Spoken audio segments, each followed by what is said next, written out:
They started with wedding drones and duct tape.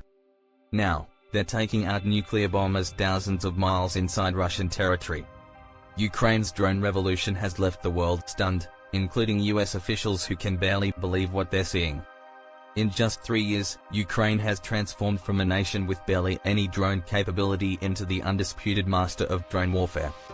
We're talking about a military that once had to retrofit off-the-shelf quadcopters, now pulling off precision AI-guided swarm attacks and launching drone ambushes so deep into Russia, they make Cold War espionage look tame. But this story isn't just about flying robots. It's about how an underdog nation rewrote the rules of modern warfare, and forced the world's biggest powers to follow its lead. Let's dive into what may be the fastest and most radical military transformation in human history, and why no one, not even the Pentagon, saw it coming. On February 24, 2022, when Russia launched the invasion, Ukraine's entire military drone arsenal consisted of about 20 Turkish-made Bayraktar drones and some scattered volunteer units flying modified consumer quadcopters. But desperation breeds innovation like nothing else. Within weeks, Ukrainian volunteers were setting up workshops in garages, basements, and abandoned buildings, taking DJI Mavic drones, the ones people used to film their vacations, and turning them into precision weapons.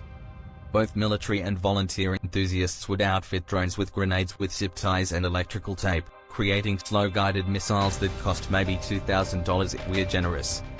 And yet, those systems could take out Russian tanks worth millions.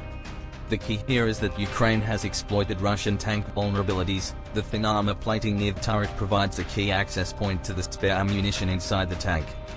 And given how even the modern T-90M tank owes a large part of its design philosophy to the Soviet-era tanks of the 1950s and the 1960s, that vulnerability never really got patched out completely.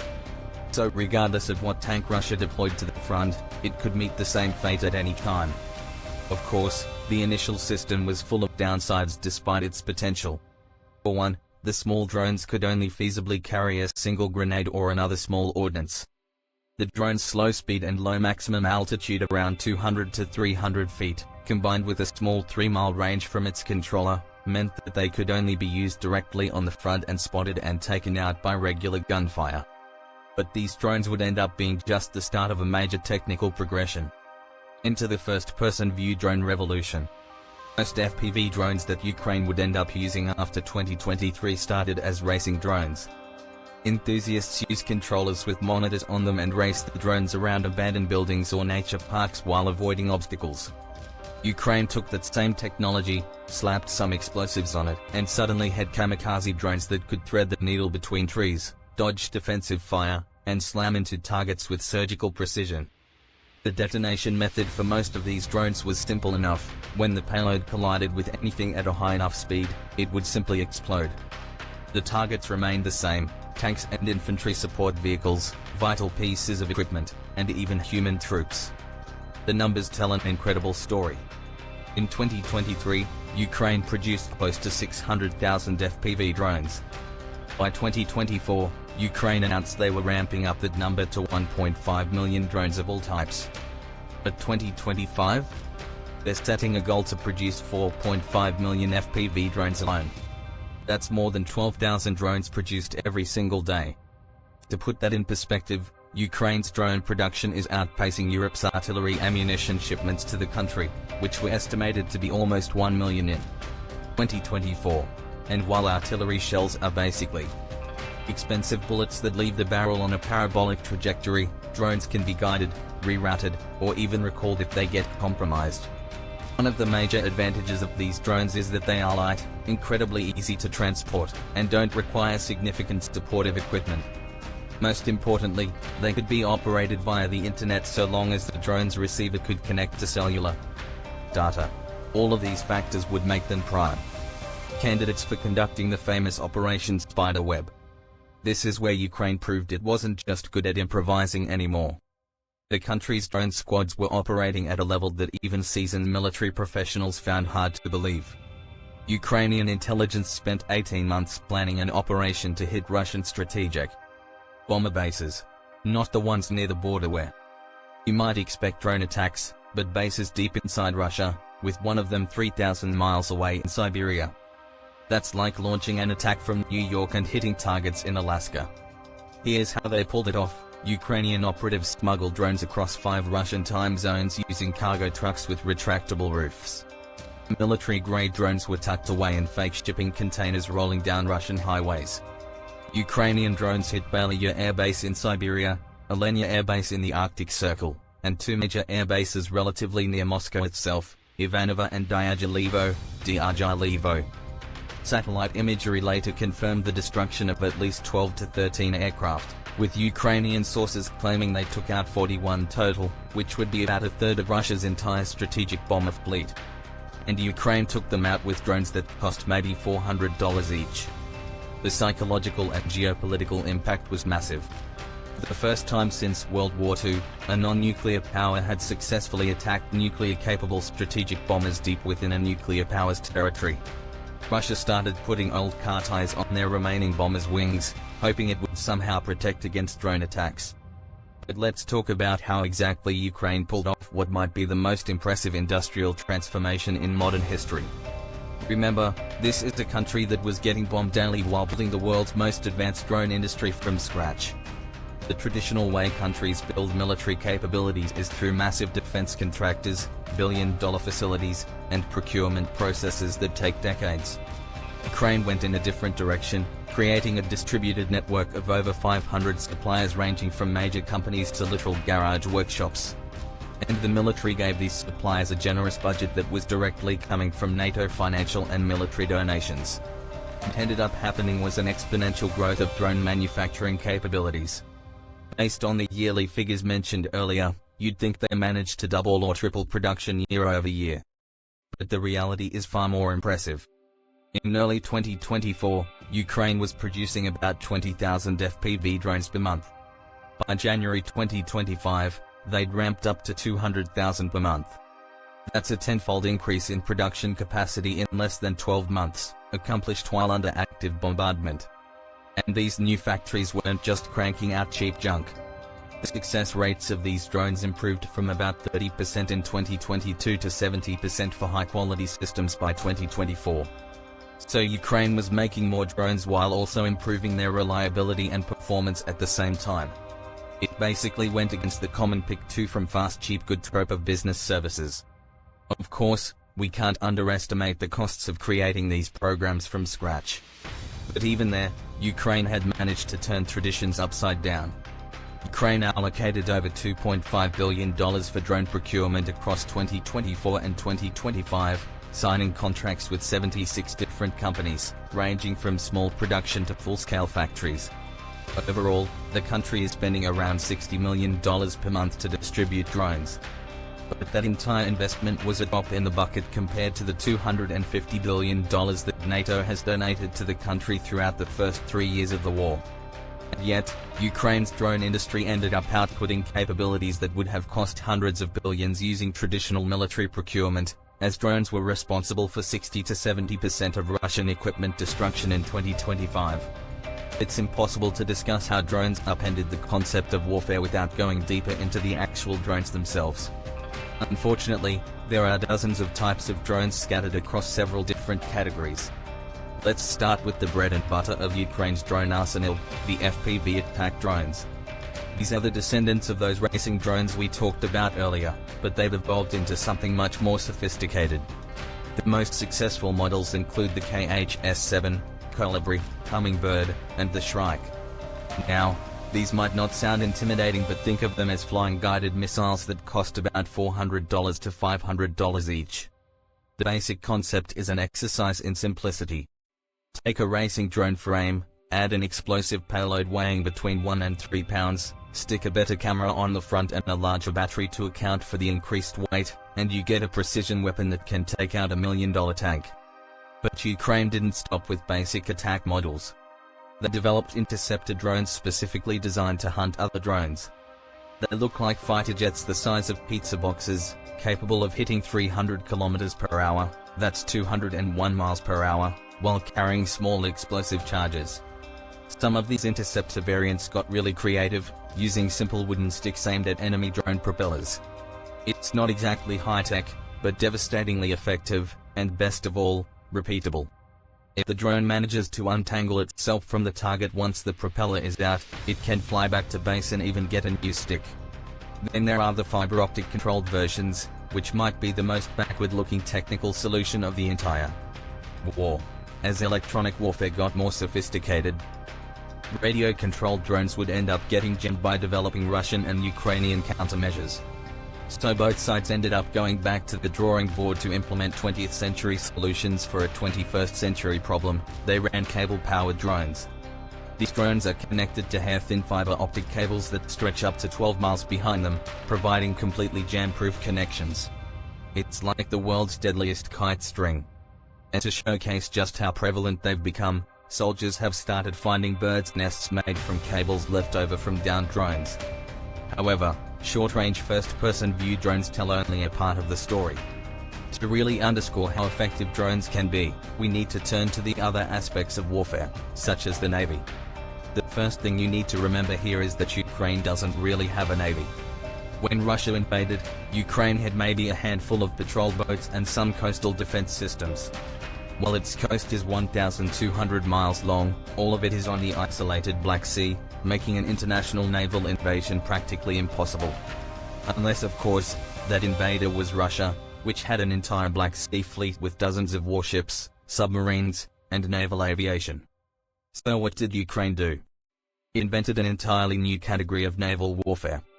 The Magura V5 is probably the most famous of these naval drones.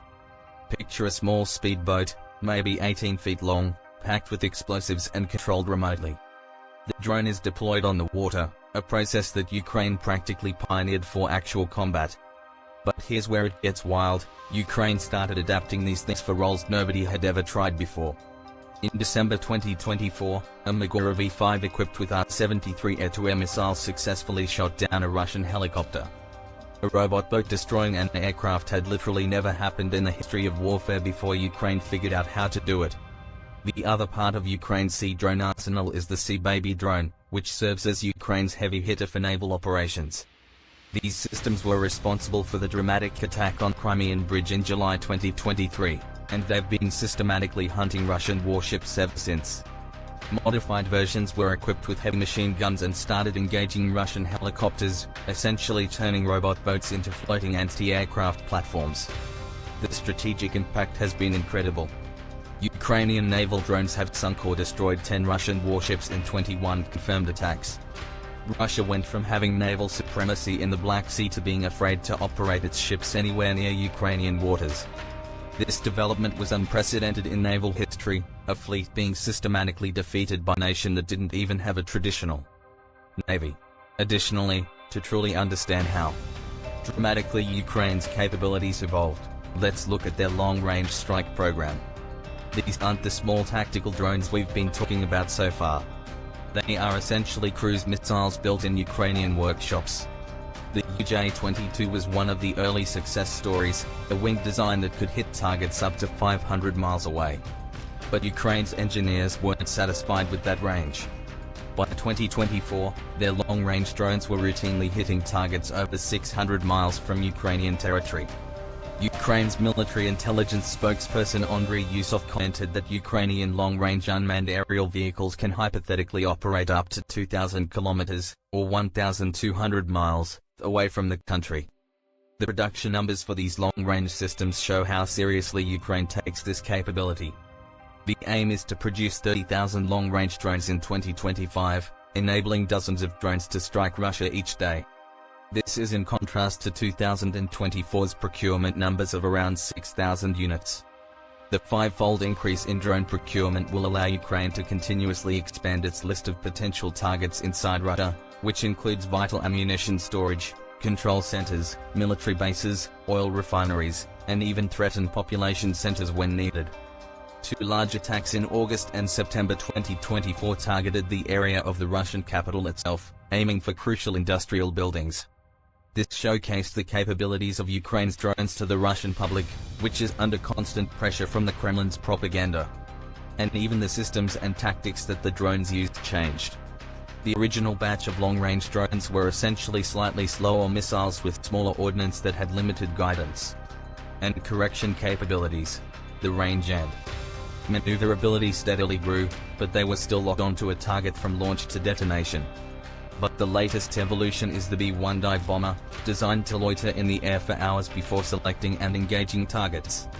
These platforms represent a completely new category of weapons, patient, intelligent hunters that can patrol vast areas and strike when conditions are optimal.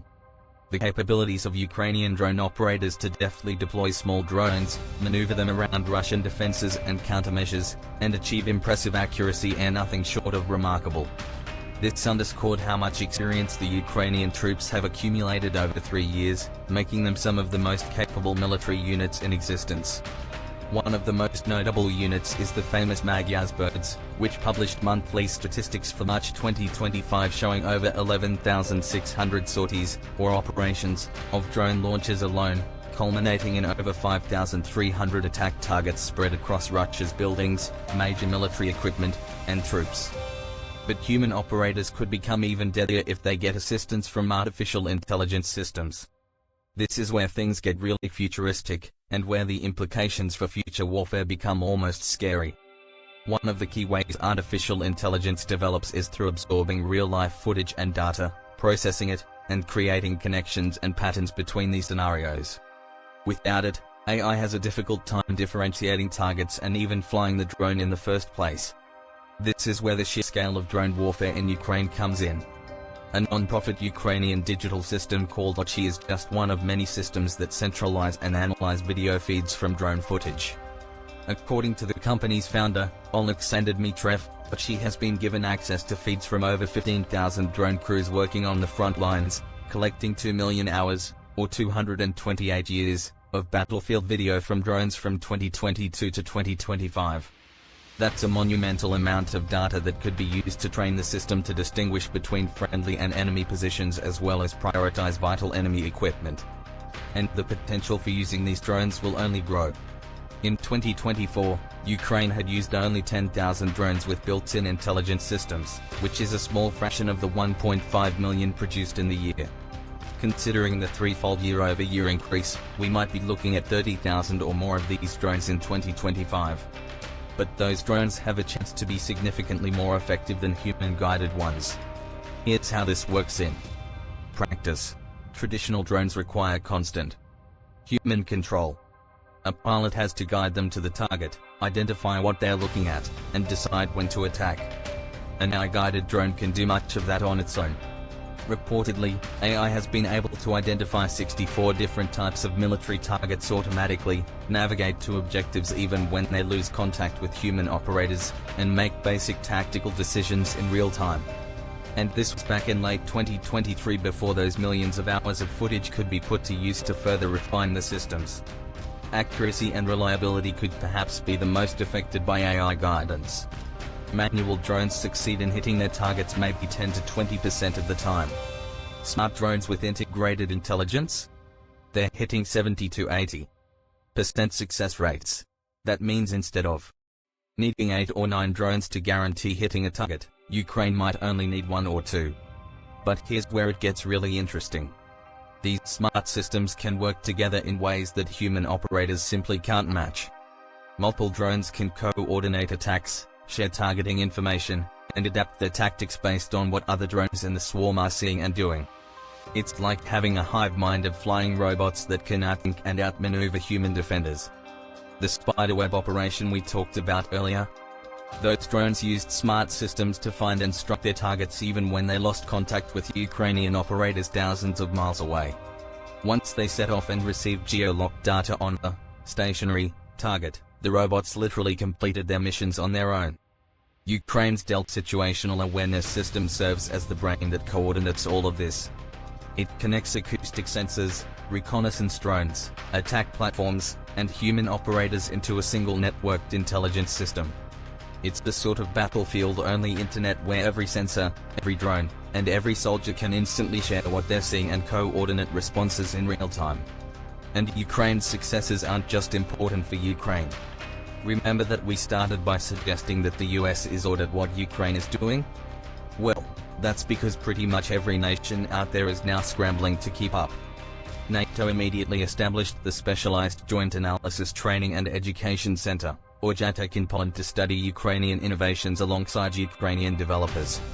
The alliance that had spent decades perfecting expensive, sophisticated weapon systems is now suddenly trying to learn lessons from a country that builds tank killers in garage workshops.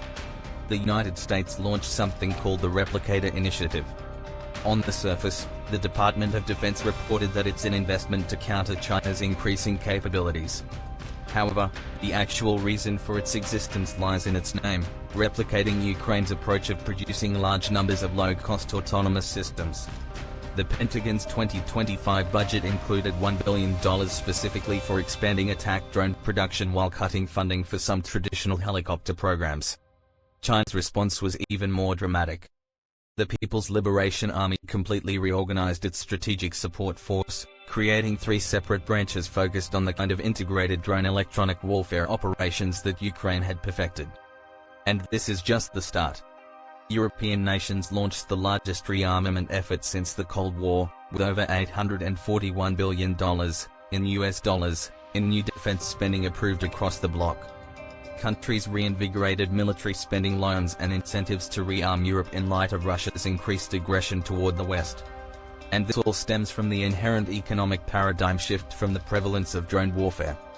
Ukrainian FPV drones cost no more than $2,000, but are fully capable of destroying Russian tanks worth millions of dollars. Strategic bombers worth hundreds of millions of dollars each are getting taken out by drone swarms that cost less than that. This pickup truck. Even AI-guided drones have costs that rarely go into 6 figures per unit, and they become increasingly cost-efficient with every new improvement and larger production orders. The cost-exchange ratios of using drones are so high that traditional military economics stopped making sense. The broader economic impact was substantial. The global military drone market is projected to reach $47.16 billion by 2032, up from about $14.14 billion in 2023. Mini drones and autonomous systems are essentially expected to dominate future procurement. This underscores a significant concern that NATO analysts will need to ponder for years to come: just how cost-effective is traditional military equipment when compared to the rising dominance of drones? And the important question now isn't whether other nations will try to replicate Ukraine's drone innovations. It's whether they can adapt their military thinking fast enough to keep up with the pace of change that Ukraine has unleashed. Based on what we've seen so far, that's going to be a much harder challenge than most military establishments are prepared for. Thank you for watching, and if you want to tune in for more analyses of how the war in Ukraine has shaped global economics, geopolitics, and even human progress, subscribe to The Military Show.